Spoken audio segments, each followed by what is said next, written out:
E masani na mamai mata o tamaiti. E vaaia le mū ti ngā ma le tangi o mata. E mawhai fo'i na mangeso po le pi o mata. E maafua le mai mata i se siama po se mea ili tata ai mata. E whaita waso ma vai aso o awhia ai i a unga. E pipisi ngō fie le mai mata. Tō anga e fufulu lima i se vaila au wha mama pe wha o ai se whasi moli. Wha anofo i le fale se i toi maalosi le lei. E iai tau singa e whai le fale e le lei mo ia. Whai iai awa le milia mata. Wha susu se whasi vavai i se vai maa whanawhana e solo e se aile leanga mai mata.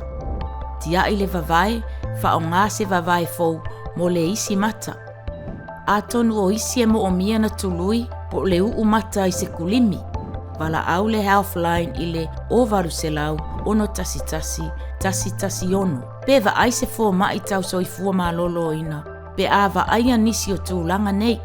Wha te teleina le fula o mata. Po se la vea i mata. Po le ti ngā o mata. Po le nenefo le va ai. Po se fiva. Po le se senga ngō fie mata i le malama. Po o lo popole ia unga o va aia. Pa ai loa se tomai tau so i fua malolo ina. Pe ama i mata pepele i a tuolo na ono vai aso. E maasani na toi wha solo manuia tamaiti wa mama i mata e au noa masitonga fitinga.